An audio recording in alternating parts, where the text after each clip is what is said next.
사람들이 지붕에서 망연자실하게 침수된 마을을 바라보며 구조를 기다리고 있습니다. 구조대원들이 구출에 나서보지만 거센 물살에 가고자 하는 방향으로 제대로 가지도 못하고 심지어 물살에 휩쓸려 떠내려갑니다. 독일, 영국, 네덜란드, 벨기에 등 서유럽에서 이례적으로 폭우가 쏟아지자 곳곳이 물에 잠기는 것은 물론 사회 기반 시설이 붕괴되고 전반적인 국가 시스템이 마비될 위기에 처해 있습니다. 이번 폭우와 홍수에 대해 사람들은 100년 만에 한 번 올 정도의 폭우로 평가했는데요. 독일 기상청은 더 나아가 1000년 만에 폭우라고 이야기할 정도로 독일에서는 그 피해가 상당했습니다. 독일을 덮친 홍수로 인해 목숨을 잃은 사람만 200여 명에 달할 정도고 연락이 두절된 사람도 1300명이 넘는 수준이어서 홍수 피해가 얼마나 심각한지 알 수 있습니다. 1000년 만에 일어난 불가항력 규모의 기상당국의 폭우 경보는 무용지물이었으며 기록적인 폭우에 강과 하천 수위가 너무 빨리 상승해 손 쓸 틈이 없었다는 것이 독일 정부의 입장이었는데요. 사전 경보에도 사망자가 200여 명에 달할 정도로 피해가 큰 이유는 예상 밖의 폭우 규모라고 변명만 하는 정부 입장에 일부 지역 주민들은 경보를 전달받지 못했다며 독일의 위기관리 대응에 불만을 내놓고 있습니다. 그런데 이번에 가장 많이 수재 피해를 입은 독일에서 한국을 본받아야 한다는 의견이 나오고 있는데요. 독일뿐만 아니라 유럽은 평소 폭우 현상이 드물었기 때문에 주요 강과 달리 작은 규모의 강 수위는 측정하지 않았습니다. 실제로 독일 라인란트-팔츠주 환경당국은 지천이나 소하천에 대한 관측이 이루어지지 않았다고 인정했으며 재해 피해자들도 평소 잔잔했던 개울이 급격히 불어나며 집과 차에 이어 다리까지 무너졌다고 증언해 유럽국들의 재해 경보 시스템 관리에 소홀했다는 지적을 받고 있습니다. 독일 정부의 안일한 위기관리 의식으로 독일 구조대마저 물에 떠내려가 목숨을 잃는 상황이 벌어지고 있는 와중에 독일 올라프 숄츠 재무장관은 이번 사태 수습 비용으로만 약 3억 유로가 필요하며 앞으로 재건 비용으로 최소 수십억 유로가 필요한 상황이라고 이야기했습니다. 고작 이틀간 내린 폭우로 이런 끔찍한 인명피해를 겪은 유럽국은 기후변화로 인한 폭우와 홍수에 대비한 조기경보 체계를 재정비해야 한다는 목소리가 나오고 있는데요. 실제로 IPC는 지구 평균 온도가 1.5도씨 오르면 매년 약 500만 명의 유럽 주민들이 홍수를 겪을 것으로 예측했습니다.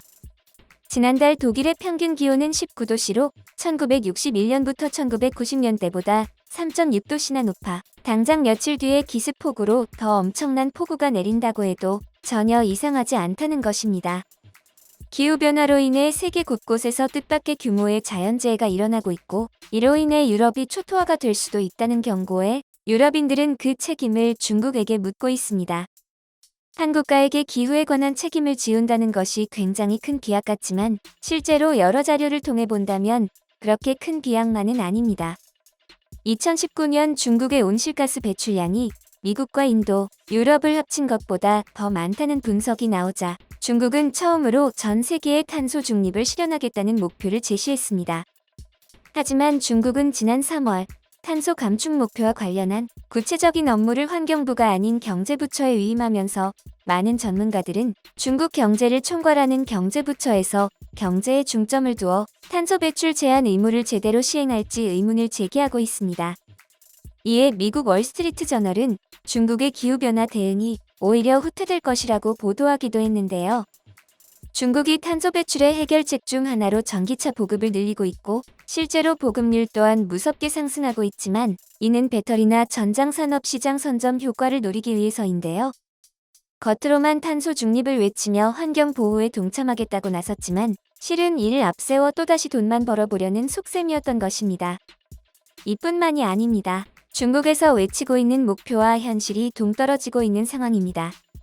최근 G7 정상국이 중국에게 석탄 지원을 줄이라고 거듭 강조한 만큼 중국은 지금까지 석탄 사업을 포기하지 않았으며 오히려 신규 설비 규모를 전 세계가 사용하고 있는 규모의 3배를 넘는 수준으로 만들고야 말았죠.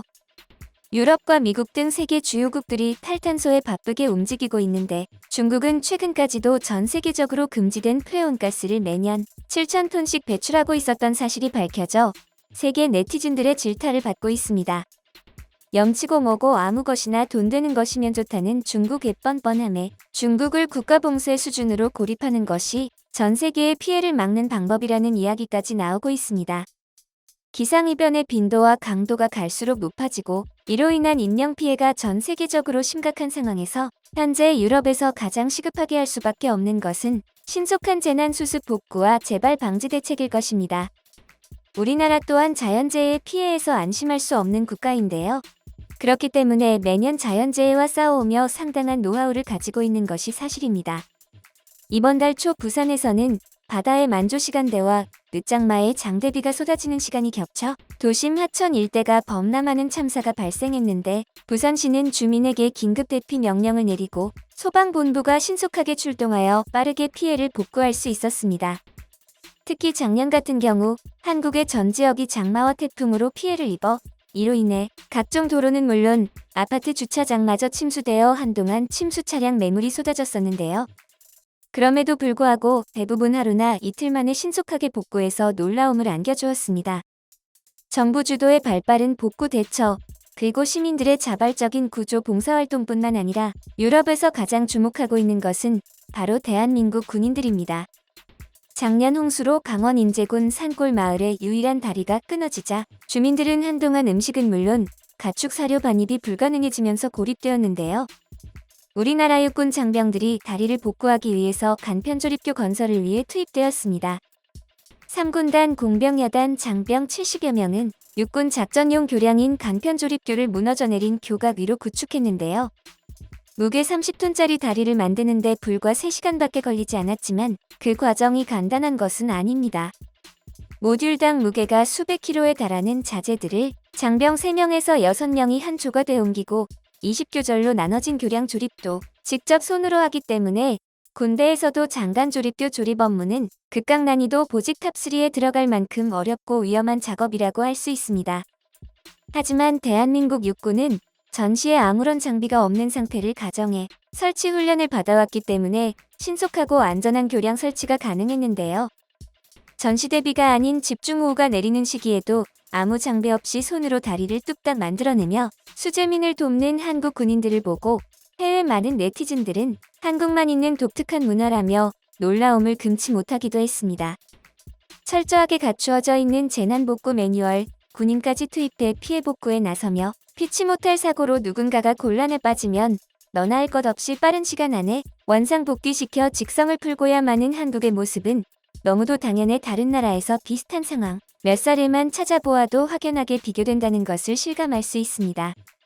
우리나라 국민들 모두 단순히 타인을 불쌍히 여기는 것이 아니라 지금 조금 더 여유가 있는 내가 도움을 준다는 생각을 가지고 있기 때문에 다음에 내가 피해를 입게 된다면 또 다른 누군가가 나를 도와줄 것이라는 맹목적인 믿음이 자리하고 있는 것이죠. 이러한 믿음은 미국과 유럽을 비롯한 선진국이 한국의 현관문 앞 택배에 놀라고 카페에 소지품을 두고 자리를 비운 물건이 멀쩡하게 놓여있는 것에 경악하는 모습을 보면 잘 알 수 있는데요. 오랜 내전으로 인해 서로에 대해 의심을 먼저 품는 유럽인들과 근본적으로 다를 수밖에 없는 모습일 것입니다. 독일은 이미 코로나19로 진단 시스템이 무너지던 때에도 한국을 배우라고 목소리를 높였는데요. 당시 최고의 방역 수준을 보여주던 한국의 방역 대응책을 배우기 원한다며 회의를 요청하기도 모자라 한두 시간 정도의 회의는 부족하다며 아예 인력까지 긴급 파견하여 한국의 방역 시스템을 벤치마킹하기도 했었죠. 사실 당시 한국식 방역을 도입한 나라 중 가장 큰 이익을 본 곳이 독일입니다. 독일이 철저히 한국형 방역 시스템을 모델로 삼아 전방위적인 검사 전략을 택했으며 그 결과 초기 빠른 속도로 의료 붕괴에서 벗어날 수 있었습니다. 미국 하버드 대학교 아시아 관계학 베르타 교수도 한국과 중국은 같은 동아시아에 위치해 있지만 그 근본이 완전히 다르다고 평가했습니다.